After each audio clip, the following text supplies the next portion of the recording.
Gracias por continuar con nosotros en Galería VIP. Estamos platicando con Max Correa. Quisiera saber cuáles son las demandas más frecuentes, constantes, de cada uno de los campesinos.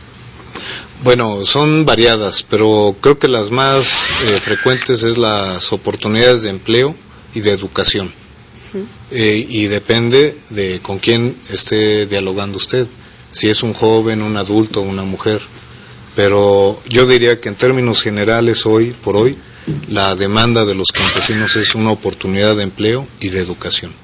Sin embargo, parece que el campo se los come, los succiona todo el tiempo.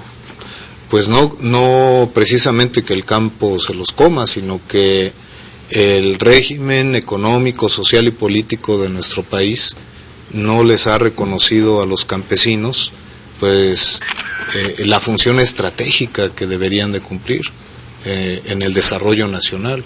Un país que no es capaz de producir sus propios alimentos, que no es capaz de darle educación a los campesinos, pues es un país que no tiene futuro, que no tiene desarrollo. Por eso habría que revisar, por ejemplo, los Estados Unidos tienen una Farm Bill, una ley quinquenal que la van ajustando año con año, porque para ellos la producción de alimentos, ¿verdad? Y los alimentos también o el campo como generador de energía, tanto para el ser humano, pero ahora también a raíz de los biocombustibles, para mover a la economía y a la industria, pues es de carácter estratégico. Para los chinos el tema de los alimentos es asunto de seguridad nacional. Para la Unión Europea, pues ellos vienen desde que terminó la Segunda Guerra aplicando una política agrícola común, donde el objetivo fundamental es garantizar la producción de los alimentos de la comunidad europea y una vida digna para ellos. Y en México, ¿cuál es la prioridad? Yo preguntaría a nuestro gobierno pues, para el campo, o sea, ¿qué papel se le da al campesino? Pues ahora en las campañas nomás de adorno en el discurso y en los mítines, como el que acabamos de ver hace unos días en un campo de fútbol, donde tuvieron que mejor por dignidad que retirarse miles o cientos de campesinos y de personas que viven en las ciudades, pensando en que esa oportunidad que se les ha negado en el medio rural la pueden encontrar en las ciudades, medias o grandes, como la Ciudad de México. Y resulta gana? Que no. Bueno, los jornales en los lugares se pagan de distinta manera.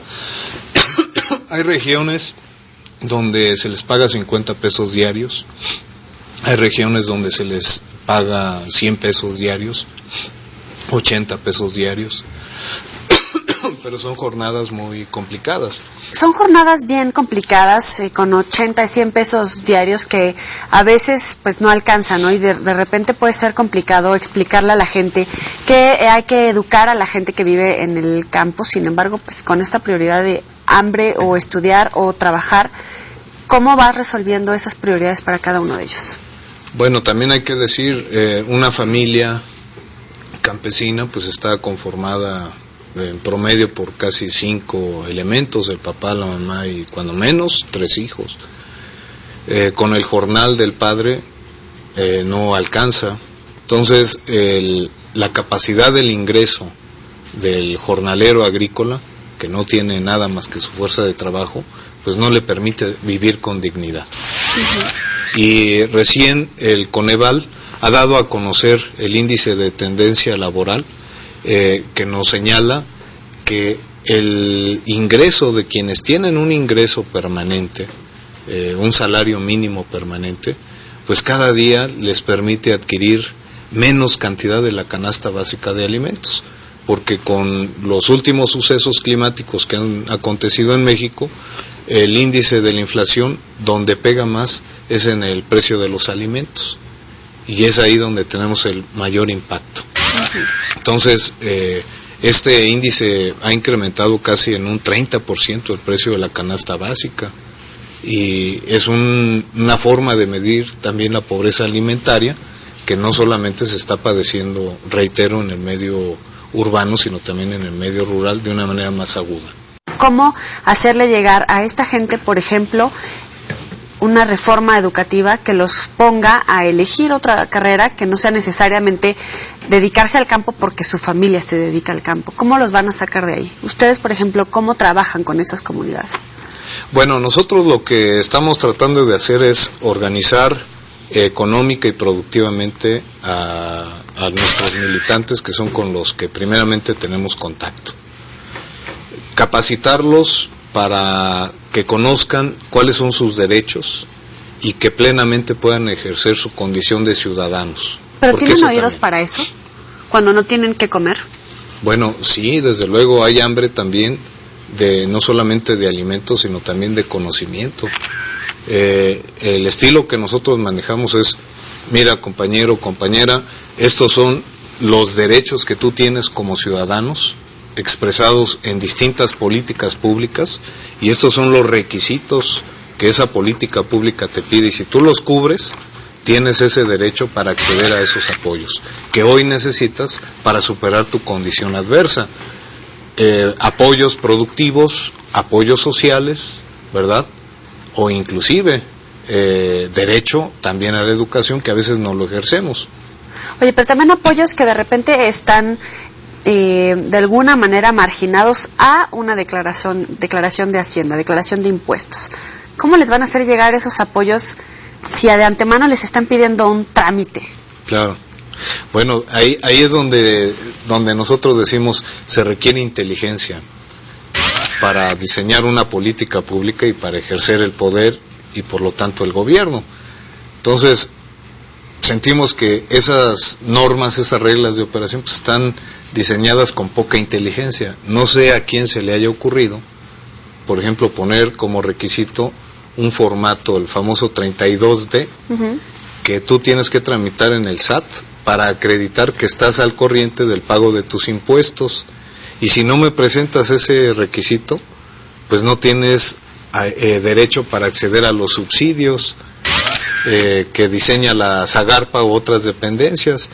Entonces, los subsidios son recursos que van a fondo, entre comillas, perdido, y que con este requisito a quien se les está dirigiendo, pues es a los que más tienen, a las empresas que ya tienen un nivel medio de capitalización, que tienen contadores, ¿sí?, personas físicas o morales, y que pueden cubrir esos requisitos, pero no están diseñados para el gran número de habitantes del medio rural, que son los que más lo necesitan.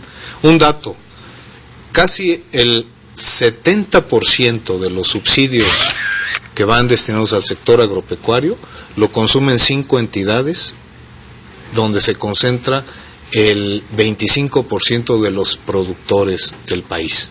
Y esas entidades son Sinaloa, el norte, Sonora, Chihuahua, Tamaulipas, Jalisco. Fíjate. Y donde se concentra el mayor número de campesinos e indígenas del país, el resto del país, el centro y sureste de México, ahí solamente se destina el 25 o el 30% de los subsidios destinados al sector.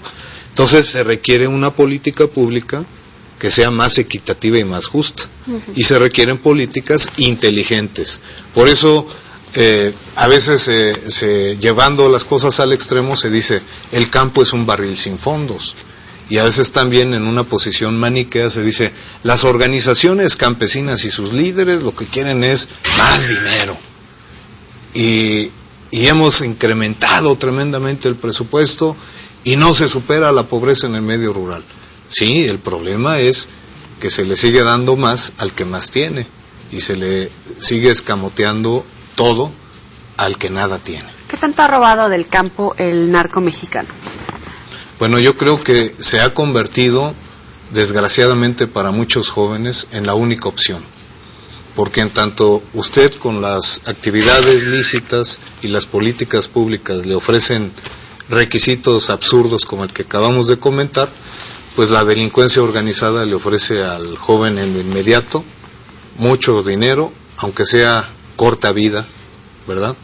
Y el joven en el medio rural, el jefe de familia, pues tiene que optar entre vivir con hambre o vivir poco tiempo pero con esa salida fácil que le ofrece la delincuencia organizada, desgraciadamente.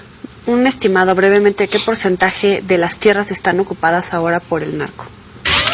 Bueno, no me podría yo aventurar a darle una cifra de esa naturaleza. Yo creo que históricamente siempre ha sido lugares, municipios, regiones del país las que el Estado mexicano tiene ubicadas como las que se han dedicado a la producción de amapola o de marihuana principalmente. Muy bien. Pero desgraciadamente la delincuencia organizada hoy ha permeado en casi el 80% de los municipios del país.